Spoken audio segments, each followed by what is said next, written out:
कोटि प्रणाम। गुरुदेव, क्या मन का नाम जप में नहीं लगना और नाम जप करते हुए जलन पैदा करना और इसके बावजूद अगर हम जबरदस्ती नाम जप करें तो हमें भगवत प्राप्ति होगी? बिल्कुल यही पद्धति है, यही पद्धति है। पहले नाम में जलन इसलिए होती है कि मन अपवित्र रहा है तो ताप के द्वारा उसके पाप भस्म होंगे। पाप के बाद पाप की प्रवृत्ति जिससे पाप होता है वो वासना भस्म होगी। इसलिए बहादुर वही है जो अंदर की व्यथा को सहता हुआ, मन चंचल है, अशांत है, फिर भी वो नाम जब करता चला जाता है तो धीरे धीरे धीरे वो भगवान के नजदीक पहुंचता जाता है।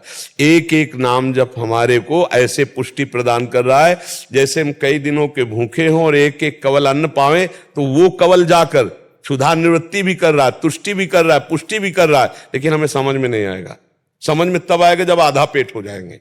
वो जलन पैदा करेगा। कई दिन के भूखे हो और एक कवल पवा के रोक दिया जाए तो जलन नहीं पैदा करे। ऐसे बहुत जन्मों का भूखा है आनंद का मन, अब उसको नाम जब जपाते तो उसका पाप नष्ट होता है, उसका ताप नष्ट होता है। अब उसको नष्ट होने दो, उस जलन को सह जाए। सहित सहित बाढ़े भगति, सहित सहित बाढ़े भगति, गृहतन गुरुहित गार, गृहतन गुरुहित गार हार अपनी करिमानत।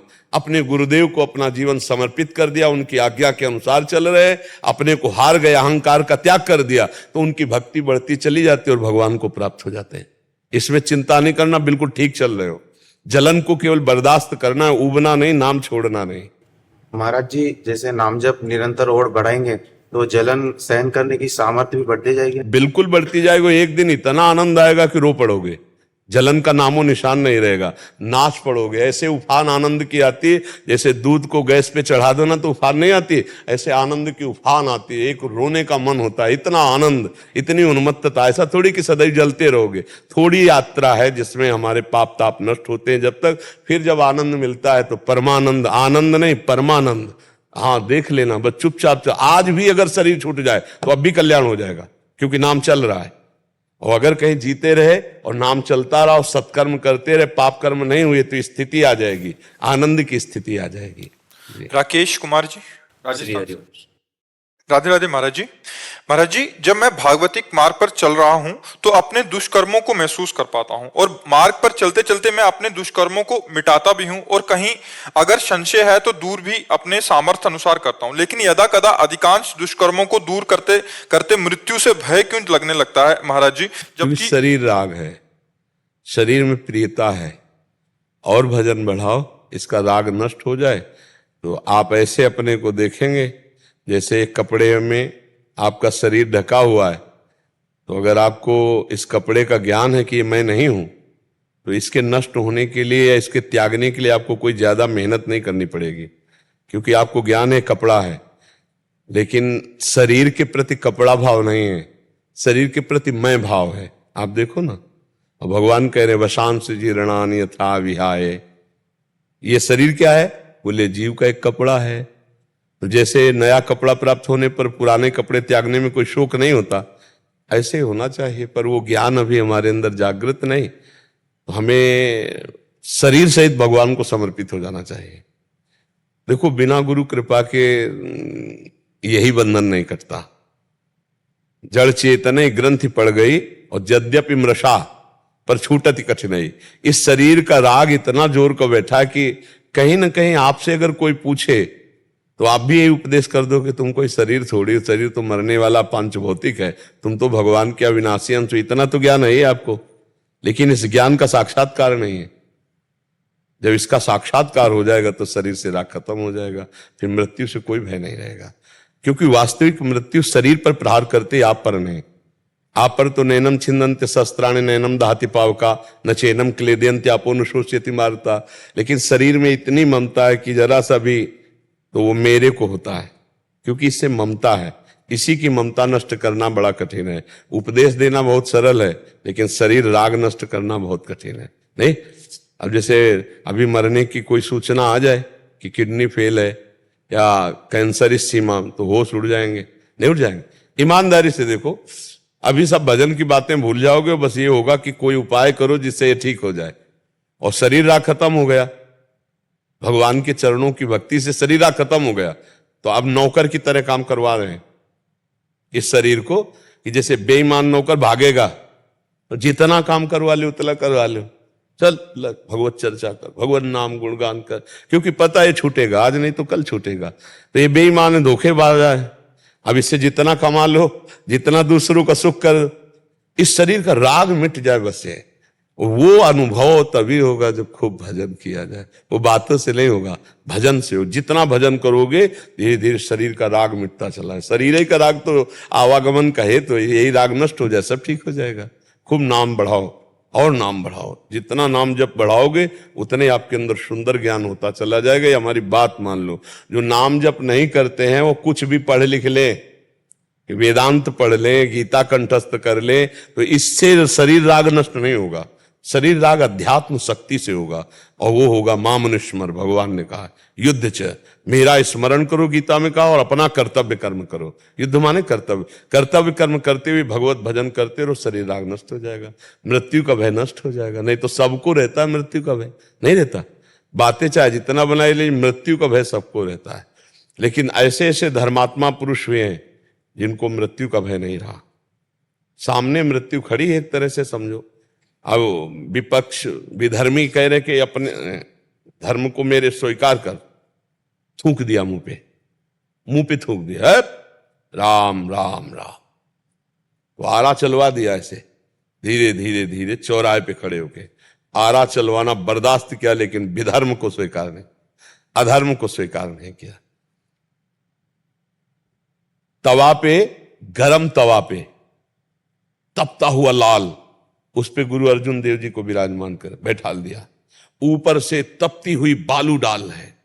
कह रहे हैं अधर्म, विधर्मी लोग कह रहे हैं स्वीकार करो इसे। और ऊपर से क्या कह रहे, तेरा किया मीठा लागे, वाहे गुरु का किया मीठा लागे, परमेश्वर का किया मीठा लागे। ये बात समझ ला, ये है शरीर राग का त्याग। प्रवचन कर लेना सरल है, लेकिन जब प्राणों की बाजी लगे उस समय अपने धर्म में, तब समझ में आया कि भक्ति का रंग है। नहीं, अभी अगर एक तरफ तलवार खींच दी जाए, नहीं ये खा, ये पी, ये स्वीकार कर, तो लगेगा यार खा पी के जिंदा तो रहेंगे, फिर भजन कर लेंगे। लेकिन महापुरुषों ने अधर्म स्वीकार नहीं किया और गर्दन कटवा दी। प्राण त्याग, ये है धर्म निष्ठा, ये है शरीर राग त्याग। तो उसी मार्ग में, उन्हीं के हम बच्चे हैं, उसी मार्ग में चलना। पर भजन, जितना अधिक भजन सुमिरन होगा उतने अधिक ज्ञान होगा, उतने शरीर राग का त्याग। भला ऐसी स्थिति में कि जब विधर्मी इतना कष्ट दे रहे हैं और वो कह रहे तेरा किया मीठा लागे, प्रभु से कह रहे तेरा किया मीठा लागे, है ना कठिन बात। अब सत्य बात है कि ये शरीर राग रहित है, महापुरुष ये दिव्य स्थिति को प्राप्त है।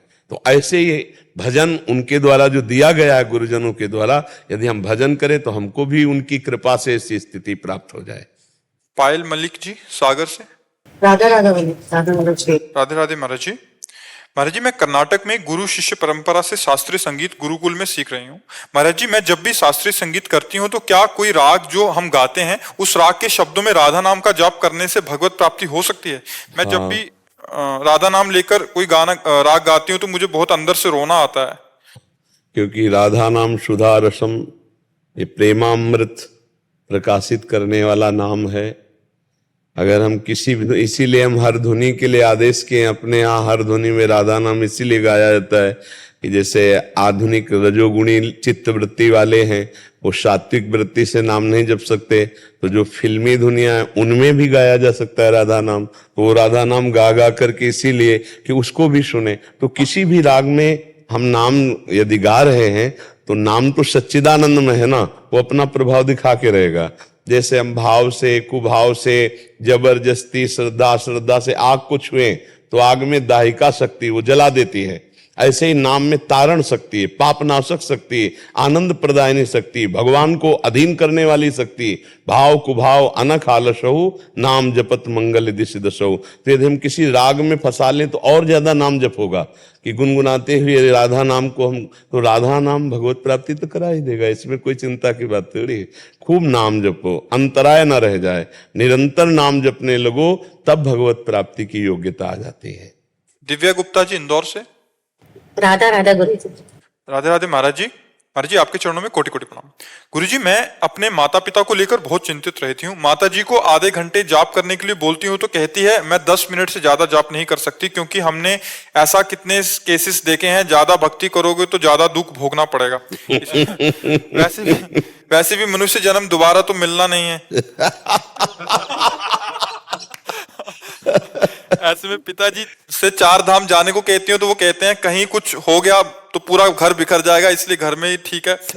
भगवान की माया। कि उनको कैसे प्रेरित करो? नहीं, आप भजन करो। जिसका चित्त भगवान में स्थित होता है वो 21 पीढ़ियों को तार सकता है। पक्का समझो, पूरे कुल का उद्धार हो सकता है यदि हमारा चित्त भगवान में लग जाए। निरंतर नाम जप करे तो जैसे हमारे पास धन हम किसी को दे सकते हैं, ऐसे हमारे पास नाम रूपी धन है, माँ को दे सकते हैं, पिता को दे सकते हैं, परिवार का कल्याण कर सकते हैं।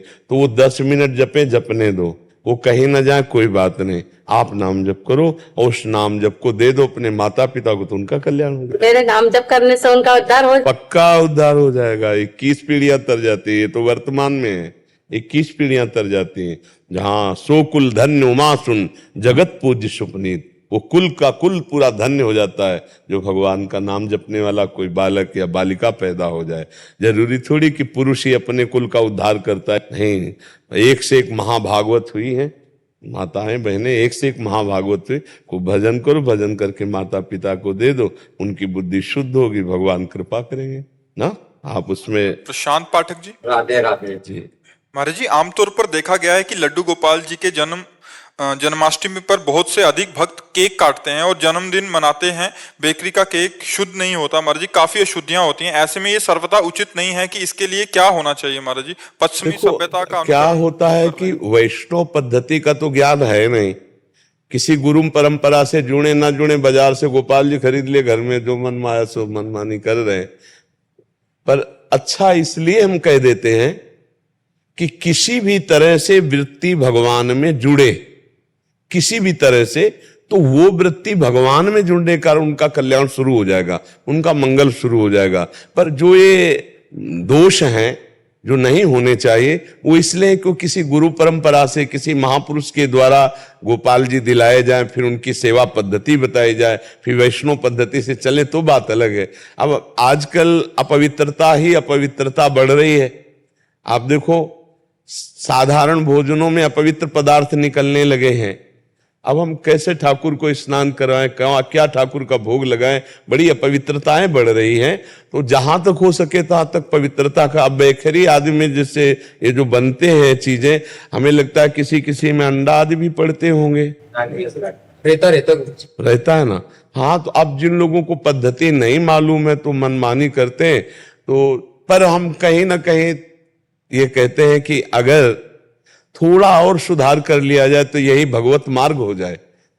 प्रभु को किसी भी बहाने से चिंतन में आना, हमारे गोपाल जी, हमारे लाल जी, हमारे प्रभु, हाँ वो तो किसी भी बहाने से आना, हमारा चिंतन भगवान से जुड़ जाए, बस हमारा कल्याण हो जाए। बाहरी जो सेवा है उसका फल है आंतरिक चिंतन जुड़ जाए। अरे अभी गोपाल जी को नहलाया नहीं, अभी गोपाल जी को जल का भोग लगाना, अभी गोपाल जी को दूध का भोग लगाना, कई बार गोपाल जी का स्मरण आया तो उस जीव का कल्याण हो जाएगा। हमारे तो लगता है कि अगर थोड़ी सावधानी रख दी जाए तो यही भगवत मार्ग पुष्ट हो जाए, यही भगवान की प्राप्ति का बन जाए।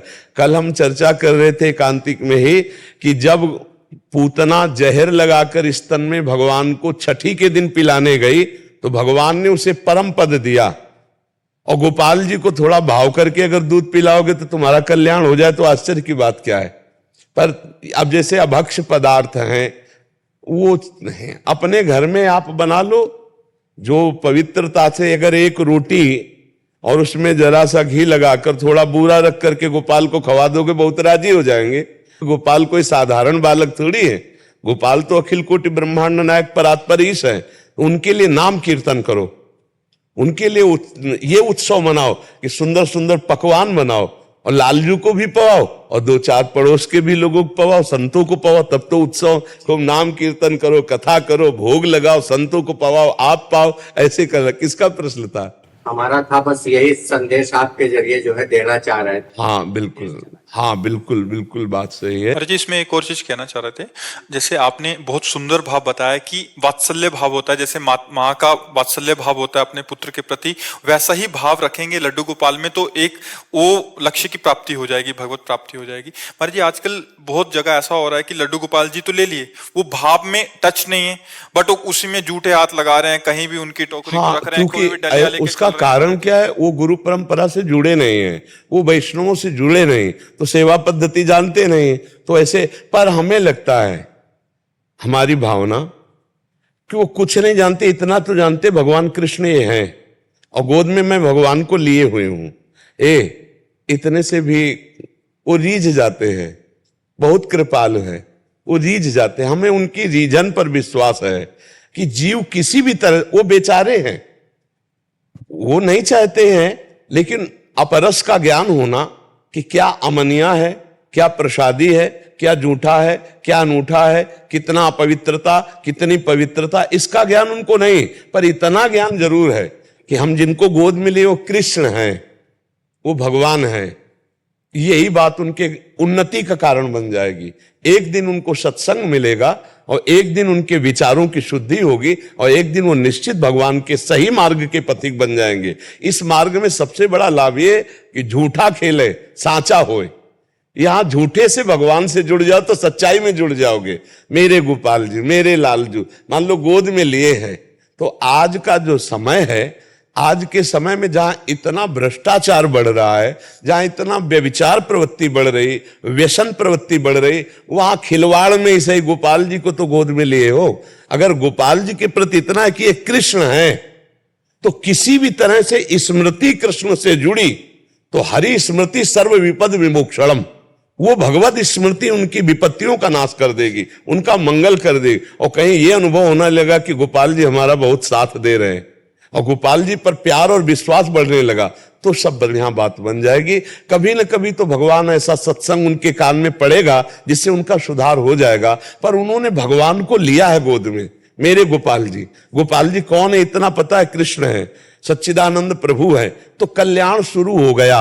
अनजाने में भी उनका कदम परमार्थ की तरफ चल पड़ा। अब जो उसमें कमियां हैं, वो जगत गुरु श्री कृष्ण है, वो ऐसी जगह सुनवा देंगे जैसे आपसे प्रश्न करवा दिया। तो ये जब सुनेंगे तो लाखों लोग इसमें सुधार करेंगे।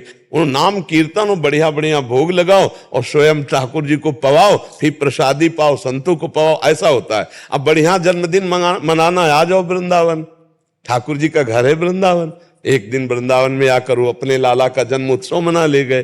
तो ये जो सुधार की बात आपके अंदर आई, तो उन्हीं कृष्ण ने ही प्रेरणा की, और ऐसे लोग जब सुनेंगे तो उनका सुधार होगा, तो सच्ची भक्ति उनके अंदर आ जाएगी। तो अगर हम झूठे से भी कृष्ण नाम लें, झूठे से भी कृष्ण सेवा शुरू करें, तो सच्चा भाव श्री कृष्ण प्रकट कर देते हैं, क्योंकि वो कृपालु हैं। हम अज्ञानी जीव हैं, हमसे गलती हो सकती है, लेकिन वो ज्ञान समुद्र है, वो हमको ज्ञान का मार्ग देंगे, जैसे आपके अंदर प्रेरणा की, और ये प्रेरणा लाखों के कान में जाकर सुधार कर सकती है, अगर वो स्वीकार करेंगे तो। भगवान बड़े कृपालु हैं, कैसे भी भगवान से जुड़े, जाकी रही भावना जैसी, प्रभु मूरत देखी तिन तैसी, और जा पर जेहिकर सत्य सनेहु, सोते ही मिले न कछु संदेहु। जैसे हम भावना से भगवान में जुड़ेंगे, भगवान वैसे ही हमारा मंगल करेंगे।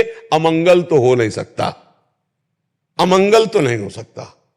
भगवान का अपराध भी बन जाए तो अमंगल नहीं हो सकता। अपराधियों को भी परम पद दिया है भगवान ने, जिनको मारा उनको परम पद दे दिया। फिर वो तो नहीं ज्ञान है, जैसे भी भोग लगा रहे तो भगवान को भोग पवा रहे, भगवान से जुड़ रहे, तो भगवान उनके सुधार के लिए आप जैसे से प्रश्न करवा रहे कि अगर सुनो और ये सुधार कर लो तो मंगल तो पक्का हो जाएगा। जिसने कैसे भी सही भगवान से जुड़ा, उसका मंगल तो पक्का हो जाएगा, अमंगल नहीं हो सकता, क्योंकि भगवान मंगल भवन है। हम विनोद की भाषा में कहें तो सूर्य भगवान की ताकत नहीं कि अंधेरा दिखा सके, ऐसे ही भगवान की ताकत नहीं कि अमंगल कर सके। विनोद की भाषा में, जैसे सूर्य भगवान जब तक रहेंगे तो अंधेरा नहीं हो सकता, ऐसे ही भगवान जब तक है हमारे जीवन में तब तक अमंगल नहीं हो सकता, क्योंकि वो मंगल भवन है। वो कभी किसी का मंगल नहीं किए। जिनको मारा तो ऋषियों को दुर्लभ परम पद उनको दे दिया। फिर जो भगवान का एन किन प्रकार भजन कर रहे हैं, भगवान से जुड़े हैं, उनका तो मंगल हो ही जाएगा। कब से आप संन्यास वेश में हो? अभी तो महाराज संन्यास में नहीं थे। तो लाल वस्त्र क्यों धारण किए हो नीचे? ये जो है गुरु महाराज साथ में रखे हुए तो बिना संन्यास के लाल वस्त्र क्यों धारण? हो गए तो संन्यास लिया है, हैं। फिर बिना संन्यास के लाल वस्त्र?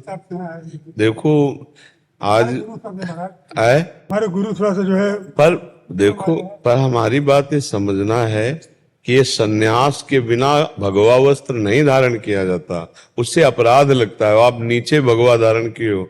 अगर सन्यास अर्ध सन्यास दिया जाता है तो ऊपर भगवा होता है, नीचे सफेद होता है। फिर पूर्ण सन्यास होता है तब दोनों भगवा धारण। आप नीचे भगवा धारण किए हो, ऊपर राम नाम ही ओढ़े हो। इससे पता चलता है कि आप अपने धर्म के अनुसार नहीं वेश लिए हो।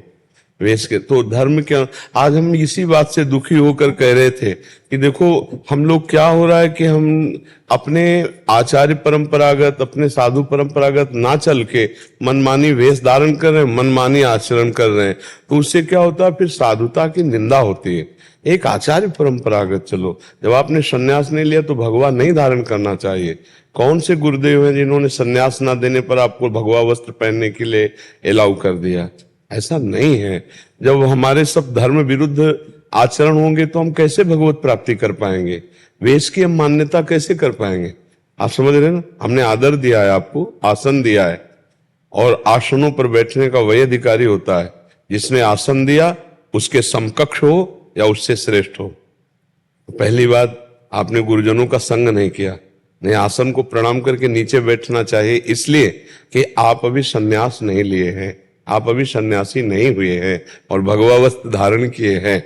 इसलिए आपको पहली दृष्टि में ही, पर हमने आपका आदर इसलिए किया कि वेश भगवान का स्वरूप होता है, और आपने वेश भी तो गुरु भगवान से नहीं लिया है ना।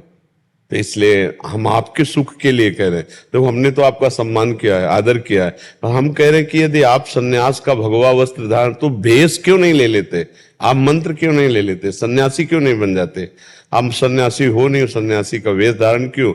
यही आज हमारे देश में पाखंड की वृद्धि कर रहा है। लाल वस्त्र पहने, पूछो किससे लिया? कोई मतलब नहीं। अपने आप पहन लिया, अपने आप मांग रहे हैं, अपने आप ऐसा कर। ये वेश मंगतों का वेश नहीं है, ये बादशाहों का वेश है।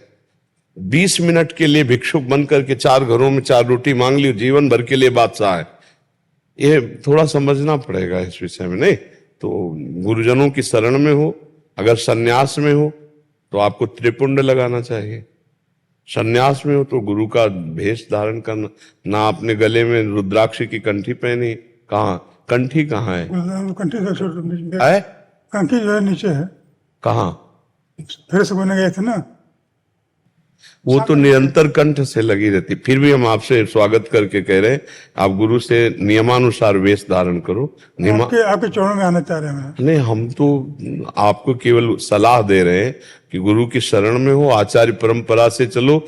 आज हमारे जो साधुता में पाखंड फैल रहा है, जो दोष फैल रहा है, वो यही कारण है कि ना तो गुरु की मान्यता है, ना गुरु संप्रदाय के अनुसार चला जा रहा है। भेष पहन लिया गया, मनमानी आचरण में पैसा मांग रहे हैं, कोई शराब पी रहा है, कोई ऐसे चल रहा है, और लोग समझते हैं साधु है। साधु ऐसे नहीं होते। साधु प्राण त्याग सकते हैं लेकिन अधर्म आचरण नहीं कर सकते। साधु प्राण त्याग सकते हैं लेकिन पैसा नहीं मांग सकते। साधु प्राण त्याग सकते हैं लेकिन किसी का अहित अमंगल, किसी के कठोर वचन, मतलब समझो बहुत बड़ा मार्ग है साधु का। तो इसलिए कृपा करके आप साधु वेश धारण किए तो आप संप्रदाय आचार्य अनुसार धारण कीजिए और चलिए, तो भगवान की प्राप्ति हो जाएगी। नहीं ऐसे जीवन, भाई भंडारे में चले जाओगे, 100 रुपया मिलेगा, भोजन मिलेगा, खाओ पियो मौज करो, लेकिन भगवत प्राप्ति तो नहीं होने वाली ना। भगवत प्राप्ति के लिए तो साधना करनी पड़ेगी ना। है भटक रहे हैं इसी तरह। हाँ, इसीलिए सावधान हो जाओ जिससे तुम्हारा मंगल हो जाए। मनुष्य देह मिली है भगवत प्राप्ति के लिए, प्रभु भटकने के लिए नहीं मिली है। इससे आपको रुपया मिल जाएगा, भोजन मिल जाएगा, लेकिन भगवान की प्राप्ति का मार्ग नहीं मिला तो फिर फायदा क्या हुआ? और ये जो गृहस्थों का अन्न है, गृहस्थों के दिया हुआ धन है, ये हराम का नहीं है। एक एक का हिसाब होगा। अगर भजन नहीं है और दान पुण्य लिया जाए तो वो दान पुण्य हमारी बुद्धि भ्रष्ट कर देगा और हमको दुर्गति प्रदान करेगा। ये हराम का पैसा नहीं, गृहस्थों का मेहनत की कमाई से जो हमें देते हैं, तो हम अपनी मेहनत की कमाई उनको देना है।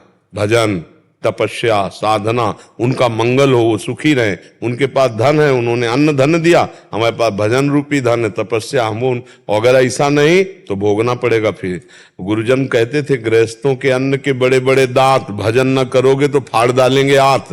ये कोई साधारण नहीं दान पुण्य भंडारा खाना, इसके लिए तपस्या और भजन चाहिए। तो खूब भजन करो, संप्रदायानुसार आचार्य के गुरुजनों के शरण में होकर फिर वेश धारण करो। वेश भगवान का और हमारा गुरु प्रदत्त नहीं है, तो फिर इससे हानि हो जाएगी। प्रणाम नमस्कार जैसे लोग करते हैं